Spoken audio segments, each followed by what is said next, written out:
much, everybody. It's a great honor to have President Ferdinand Marcos Jr. of the Philippines, a great family legacy, and highly respected in this country. I know that because I have many friends in the Philippines, and there's great respect, or I couldn't say it, so congratulations. Thank you. We're going to be talking about trade. We're going to be talking about war and peace. They're a very important nation militarily, and we've had some great drills lately. We're back with them. I think I can say that the last administration was not getting along with them too well. They didn't get along with anybody. They didn't know. Honestly, they didn't know what they were doing. But we have some fantastic military relationships with the Philippines, and that's been reinstituted. And Pete, I would say that you couldn't be happier, right, with the relationship. Absolutely. Great partners. So I just want to say it's an honor to have you. We're going to talk about trade today, and we're very close to finishing a trade deal, big trade deal actually. And we do a lot of business with you. It's a lot of income coming in for both groups. But I was surprised to see the kind of numbers. They're very big, and they're going to get bigger under what we're doing and what we're proposing. And I just want to thank you for being with us. It's a great honor. You and your representative. It's really a great honor. We have a big announcement. AstraZeneca, the big drug company, is going to spend $50 billion, just announced $50 billion in the United States in order to build various places all over the country, big manufacturing plants, pharmaceutical plants all over the country. So that's an honor. And he said they did that because of the election and because of the fact that the tariffs are placed. So they're building their facilities in New York. $50 billion, that's a big investment. And it's going to be a very good investment. I have no doubt about it. So thank you to AstraZeneca. And with that, I'd like to have you say a few words, please. Thank you very much, Mr. President. Of course, we're all very happy to be here to once again reaffirm the very strong ties between the Philippines and the United States, ties that go back over 100 years. And considering the context in which we live these days, especially in my part of the world, this has evolved into as important a relationship as is possible to have. We must remember that the United States is our only treaty partner in the Philippines, and that has stood us in good stead over the years, certainly through the Second World War, and the cultural memory of all Filipinos, down to even the school children, is that our strongest, closest, most reliable ally has always been the United States. That is something that we value, that we are grateful for, and that we will continue to foster as we go on. With the leadership of President Trump, I am very confident that we will be able to achieve that. I think it is worthwhile to remember that it was President Trump who, in his first term, characterized the relationship between the Philippines and the United States as ironclad. And that has been necessarily the case since that time that you made that statement, sir. And it is something that the Philippines will always hold close to its heart. Thank you once again, and we are honored, and it is our great pleasure to be here and to visit with the President of the United States. Thank you, sir. It's my great honor. Any questions, please? Mr. President. Yeah, please, go ahead. Go ahead. Mr. President, do you think that Fed Chair Jerome Powell should resign? I think he's doing a bad job, but he's going to be out pretty soon anyway. In eight months, he'll be out. But I call him too late. He's too late all the time. He should have lowered interest rates many times. Europe lowered their rate 10 times. We lowered ours none. And it's causing a problem for people that want to buy a home. Look, our economy is so strong now, we're blowing through everything. We're setting records. You know that. You see that. And whether it's the Philippines or anyone else, we're setting records at levels that nobody's ever seen before. But you know what? People aren't able to buy a house because this guy is a numbskull. He keeps the rates too high, and probably doing it for political reasons. The only time I remember him cutting rates, I mean, he cut the rates just before the election to try and help Kamala or whoever he was trying to help. He probably didn't know.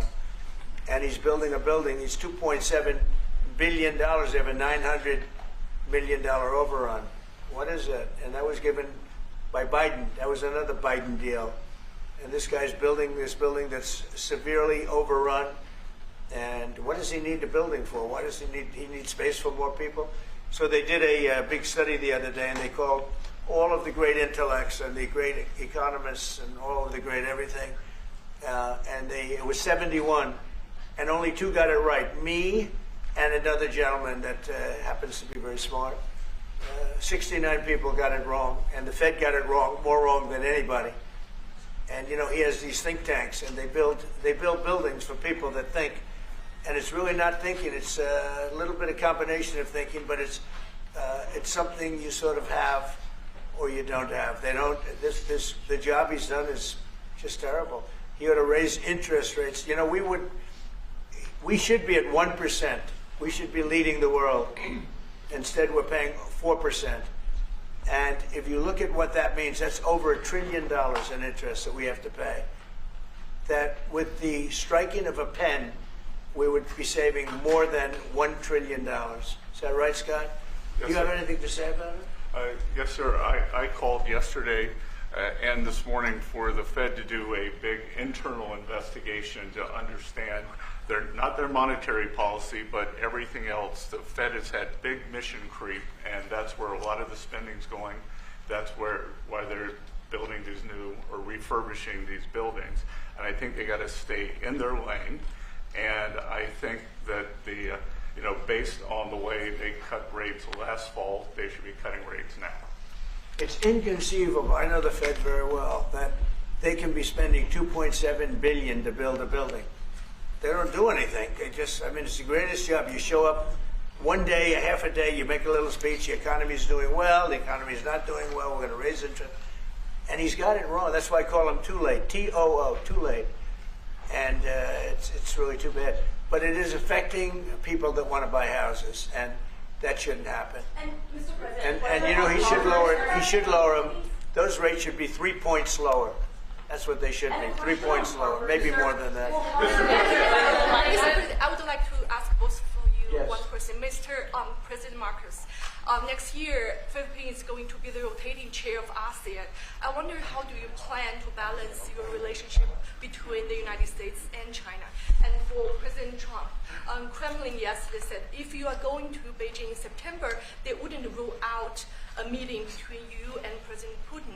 Is such a meeting possible? And how soon do you plan to visit China? Well, we have a lot of meetings possible. President Xi has invited me to China, and we'll probably be doing that in the not too distant future. A little bit out, but not too distant. And I've been invited by a lot of people, and we'll make those decisions pretty soon.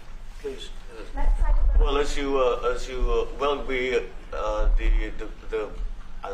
say, we are chairing ASEAN for 2026.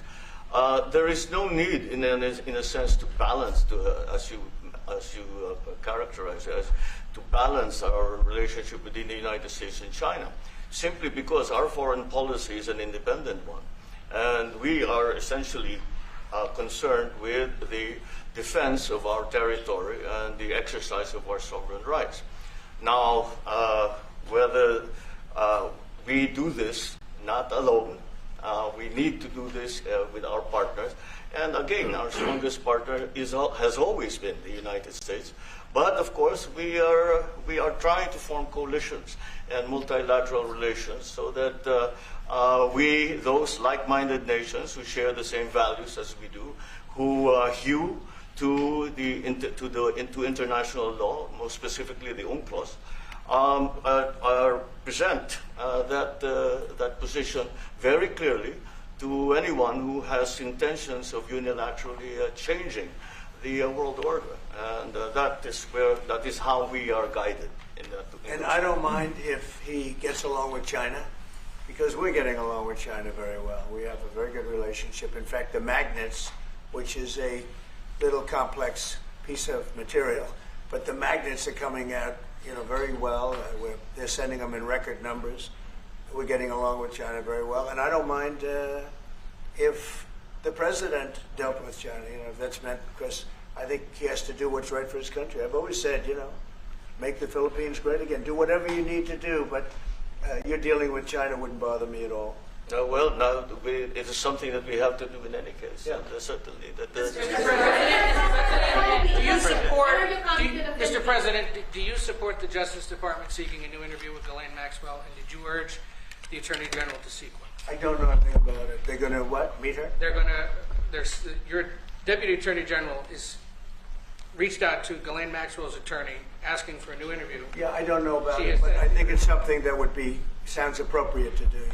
Do you have any concern that your Deputy Attorney General, who's your former attorney, would be conducting the interview, given your No, your no. past relationship? He's a very talented person. He's very smart. I didn't know that they were going to do it. I don't really follow that too much. It's sort of a witch hunt, just a continuation of the witch hunt. The witch hunt that you should be talking about is they caught President Obama absolutely cold, Tulsi Gabbard. What they did to this country in 2016, starting in 2016, but going up to 2020 in the election. They tried to rig the election, and they got caught. And there should be very severe consequences for that. When we caught Hillary Clinton, I said, you know what? Let's not go too far here. It's the ex-wife of a president, and I thought it was sort of terrible. And I let her off the hook, and I'm very happy I did. But it's time to start, after what they did to me, and whether it's right or wrong, it's time to go after people. Obama's been caught directly. So people say, oh, a group. It's not a group. It's Obama. His orders are on the paper. The papers are signed. The papers came right out of their office. They sent everything to be highly classified. Well, the highly classified's been released. And what they did in 2016 and in 2020 is very criminal. It's criminal at the highest level. So that's really the things you should be talking about. I know nothing about the other, but I think it's appropriate that they do go. May I ask you about that, Mr. President? Tulsi Gabbard has submitted a criminal referral to the Department of Justice. From your perspective, who should the DOJ target as part of their investigation? What specific figures in the Obama administration? Well, based on what I read, and I read pretty much what you read, it would be President Obama. He started it. And Biden was there with him, and Comey was there, and Clapper. The whole group was there. Brennan, they were all there in a room. Right here, this was the room. This is much more beautiful than it was then, but that's okay. I have nice pictures up that came out of the vaults. They were in there for 100 years. This is much more beautiful. We have the Declaration of Independence now in the room, which wasn't here. I guess people didn't feel too good about putting it here, but I do. But you know what? If you look at those papers, they have them stone cold, and it was President Obama. It wasn't lots of people all over the place. It was them too. But the leader of the gang was President Obama, Barack Hussein Obama. Have you heard of him?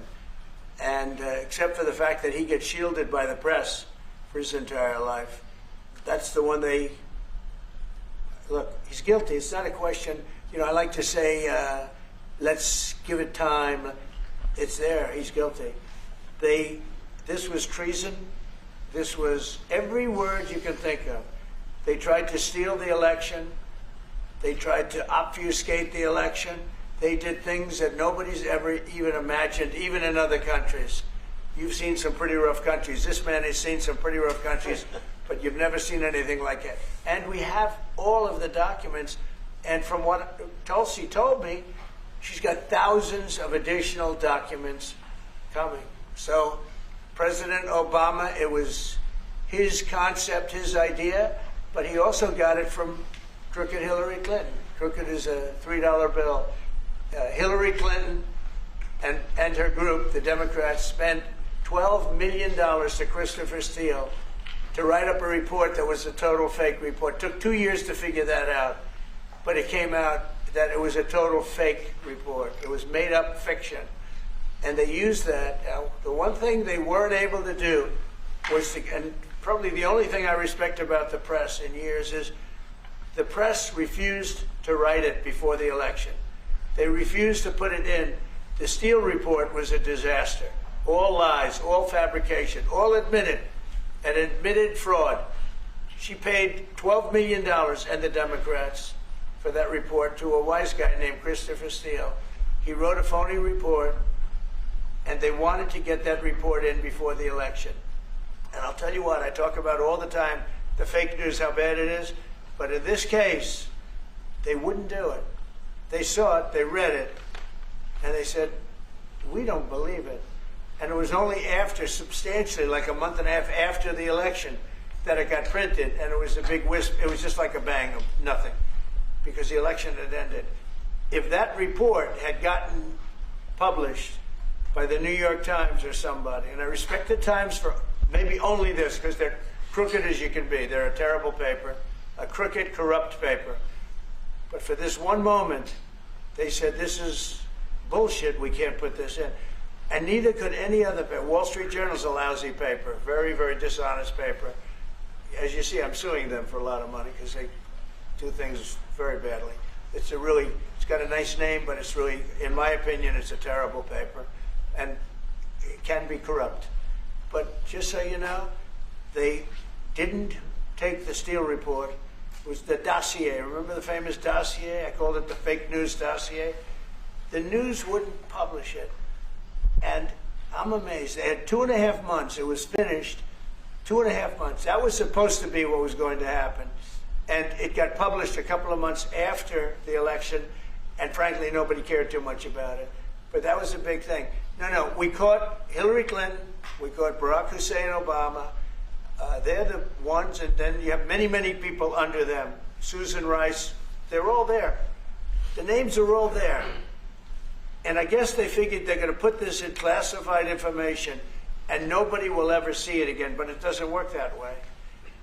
And it's the most unbelievable thing I think I've ever read. So you ought to take a look at that and stop talking about nonsense, because this is big stuff. Never has a thing like this happened in the history of our country. And by the way, it morphed into the 2020 race.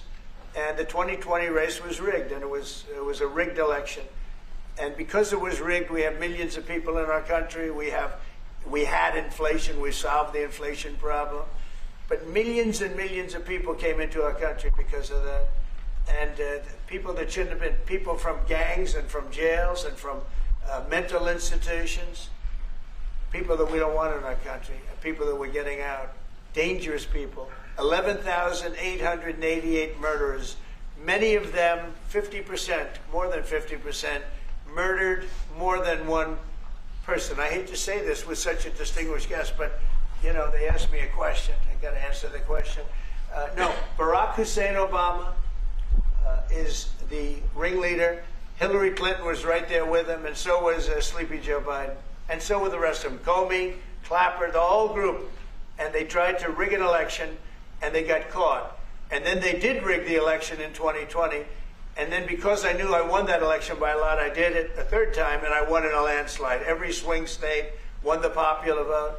But I won that all the same way in 2020. And look at the damage that was caused. How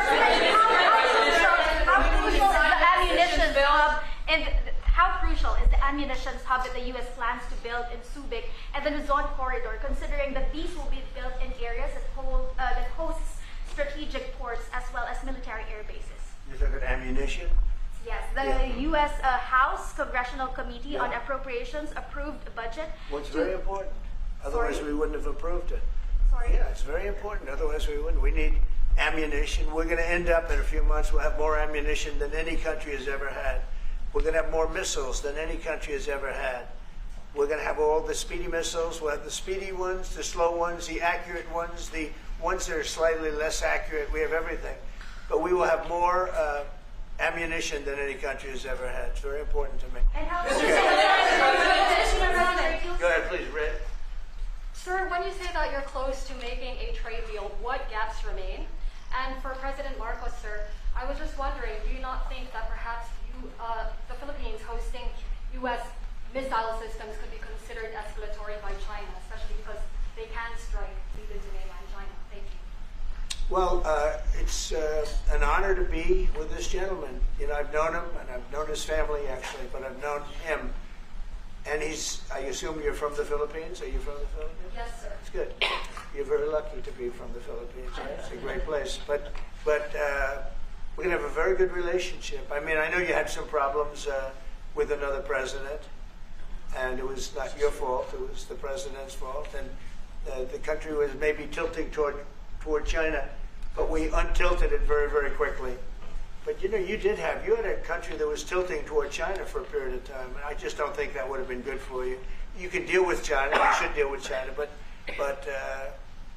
when I got elected, everything changed, and they came right back to us. President Trump, My when it comes to the question is to extended President Marcos. Sorry. Say it again. Yeah, Brian, go ahead. Oh, Mr. President, I just wanted to piggyback off Sorry, I have housing. a question to President Marcos. I'll let you Yes, answer first. yes. I'm sorry, what was the question again? It was about whether having U.S. missiles hosted in the Philippines could be considered escalatory by China.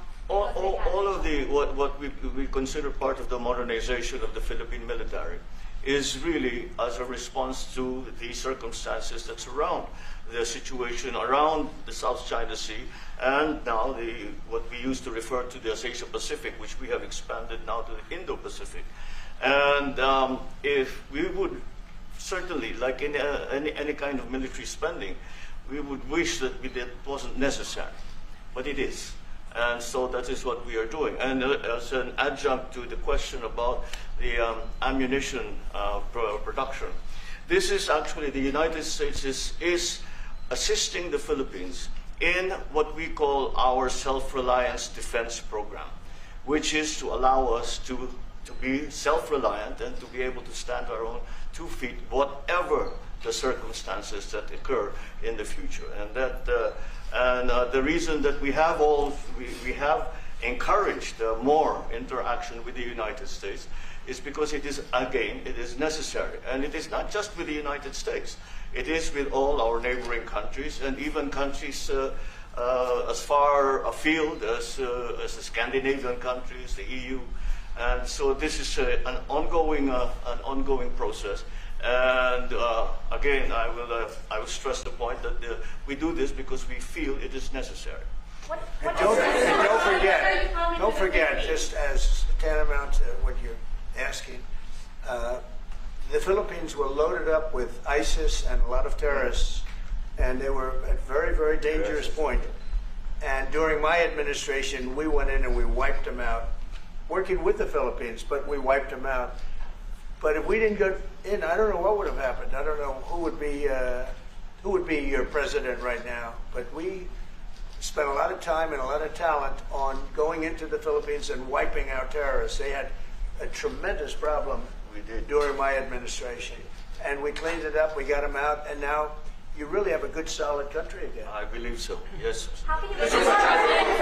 President, I want to follow up on the housing question. Yeah. You've got no tax on tips, no tax on overtime, no tax on Social Security. How important is it we have no tax on home sales, capital gains, to unleash the housing market in this country? Well, we're thinking about that, but would also unleash it just by lowering the interest rates. If the Fed would lower the rates, we wouldn't even have to do that. But we are thinking about no tax on capital gains on houses. And very impressed that you asked that question because nobody knew that. Well, how did you find that out? That's very. I wonder why there's somebody I'm very close to. There's a leaker. There's a leaker. I've also got a question. I find it a very interesting world that we know more about two people at a Coldplay concert just hours after that viral video than we know of Thomas Crooks 1 year after attempting to assassinate you.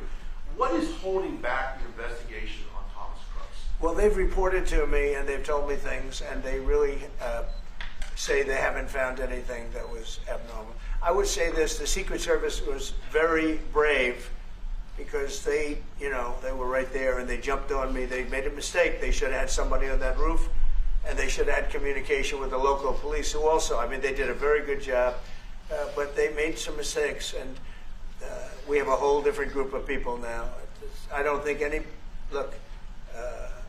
can happen, but I think we have the best people anywhere in the world right now, and I think they've learned. And they went into him very, in great detail. They gave me the whole thing, and what can I do? They say that it was just a nut job that was looking to do this, and I spoke with the FBI, the new FBI. I spoke to the FBI, who was the old FBI, I wouldn't have believed a thing they said, because the old FBI under Comey was crooked as hell. He was one of the most crooked. Everybody should read the Horowitz report. Unfortunately, Bill Barr didn't use it. But the Horowitz report, not appointed by me, it was a report on Comey and the FBI. It is one of the worst shots at a human being I think I've ever seen. In fact, the New York Times did an editorial that was one of the worst editorials I've ever seen about anybody. That was about Comey. You ought to go back and get, and Barr didn't use it because he didn't have the guts to use it, or something happened. I don't know. Too bad. He went to Mr. Durham. Instead of doing the Durham, all they had to use is the Horowitz report. And I always felt badly for Horowitz, frankly, because he's a Democrat, I guess. He was appointed by a Democrat. But that report has gotten lost, and it shouldn't be lost. You should all go back. It should be mandatory reading. Go back and read the Horowitz report on Comey and his cronies. And you'll see exactly, we're going to add that to all the stuff that we found. It just confirms it. But what we found is even more so. Now, we found absolute, this isn't like evidence, this is like proof, irrefutable proof that Obama was seditious, that Obama was trying to lead a coup, and was with Hillary Clinton, with all these other people, but Obama headed it up. And, you know, I get a kick when I hear everyone talks about people I never even heard of. It was this one. No, it was Obama. He headed it up. And it says so right in the papers. Got everything. Got everything. This is the biggest scandal in the history of our country. And it really goes on to even the auto pen, because it all relates to the same thing. It all started the same sick minds. You have an auto pen, which is a tremendous, well, we don't have a president, we have an auto pen that signs everything. I'll bet you sign everything. You don't have auto pens. Everybody, who doesn't sign? You're the president of a country. But it's all that whole thing, leading right up to the end of it is the auto pen. And the auto pen was used by people, and Biden knew nothing about it. Biden knew nothing about it. They were signing documents that he knew nothing about. As an example, they released the Unselect Committee of Liability. The Unselect Committee spent 2 years grilling everybody, and then they destroyed all the evidence. You know why? Because the evidence made them guilty, and he gave them all a pardon. The Cheney, all the scum that was on the Unselect Committee, Cryan, Adam Kinzinger, and Democrats, and he gave them a pardon. Do you have something else? I was just going to add one more thing on Adam Schiff. Director Pulte reports that Adam Schiff claims he lived in a one-bedroom apartment. Now, how does a family of four, and you're a developer, a very successful developer, how does a family of four live in a one-bedroom apartment? No, it looks like Adam Schiff really did a bad thing. They have him. Now, let's see what happens. It's not up to me. It's not up to, I stay out of it purposely. But it's mortgage loan fraud. It's a big deal. He defrauded banks and insurance companies and the federal government. But it's very simple. It's mortgage loan fraud. And you're right. It's a lot of people to live in a one-bedroom apartment, right? But he put it down. But he has a lot of other things far worse than that. So, no, Adam Schiff, they have him 100% on mortgage fraud. Now, if there's anybody else in this room except you would have no problem. But anybody else in this room, you'd have a problem. I'd have a problem. Yeah, please. So there was a hearing yesterday in the Harvard case. Would you allow Harvard to get their federal dollars back as a part of any agreement with the administration? No, I'm not giving. Harvard's been given $7 billion. Can you believe it? By the Fed, $7 billion, and we want money to go to all universities, not Harvard. Harvard got more than anybody else. They have $52 billion. They get huge tax incentives and tax breaks on that $52 billion. But they have $52 billion, and they got $7 billion over a short period of time. And we have a very hostile judge appointed by Barack Hussein Obama, a very, very hostile judge who knows exactly right from wrong. But you know, we expect to win it on appeal. She hasn't given a decision yet, but she's very hostile, and she was put by Barack Hussein Obama. And generally speaking, anybody that does that, we're going to have problems with. So we don't expect to have. We won the case yesterday. Anybody that was there that was a neutral would say we easily won the case. But a lot of the case, and a big part of it's going to be how much money Harvard gets in the future. That's not part of the case, and they're not going to get very much. Mr. President, where are we in terms of negotiating about the reciprocal tariff? How far are we With who? with the Philippines? Yes, sir. How far Are you from the Philippines? Yes, sir. I'm Good. from the Philippines. How far are we from achieving Well, free it's tough. trade? He's a very tough negotiator. So far, we're not there because he's negotiating too tough. In fact, I used to like him better than I do now. He's too tough. But we'll probably agree to something. But he's strong, a strong negotiator. He loves your country. Mr. President, When are you coming to No, the no, Philippines, please. sir? You talk a lot about the severe consequences that those who are involved in the Russia hoax must face. In your view, sir, what are the next steps now that these documents are out there? Well, the Justice Department would have to act. And we have a very competent, very good, very loyal to our country person in Pam Bondi, very respected. And it's going to be her decision. Just a follow-up to that, sir. Christy Nome was in New York City visiting an off-duty CBP officer who was allegedly shot this weekend by an illegal alien who came into the country during the previous administration. Right. What is your message to any local leaders who continue to push sanctuary city policies after this nearly tragic incident? So the only thing I don't understand, because you like to understand things and we're all smart people and all, but why would they allow 21 million people into our country, unvetted, unchecked? You don't allow it. You wouldn't allow people then. He's tough. No, the country's run properly. Biden and his group of thugs, and I don't think it was Biden, I think it was the people that surrounded that beautiful Resolute desk right behind you. They allowed 21 million people, probably much more than that, and many of them came from jails and gangs and drug dealers and mental institutions, insane asylums. Many of them are very sick. 21 million, probably 25 million, probably even more than that. And we're getting them out. Many were murderers, as I said. They killed people. Many killed more than one person. Stone cold murders. I don't understand why they would have allowed that. There's only two reasons. The vote. Is there one voters? It's one reason. I don't think they would have done it for that because they cheat. You know, they're so good at cheating, they don't need that. But the vote, and the second reason is they hate our country. I think they hate our country. I actually do. And it's the biggest problem. I mean, much of our time is spent with, you know, we have the strongest border anywhere in the world now.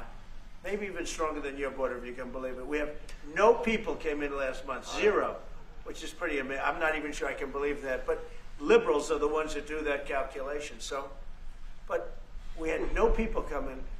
A year ago, we had hundreds of thousands of people come in. Hundreds of thousands of people.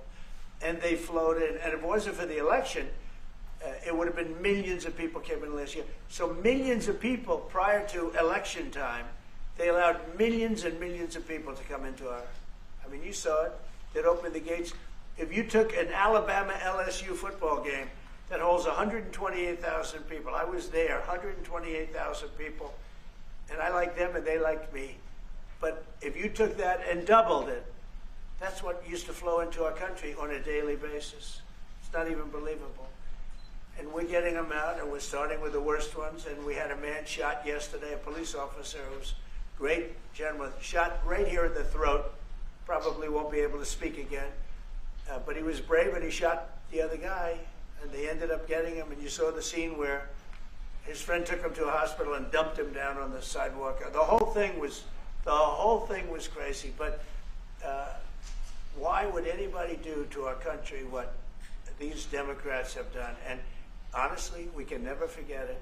We can never forget it. What they have done, the damage that they've done to America is very, very sad. Thank you very much, everybody. Thank you, Fred. Thank you, Fred. We're headed out right now.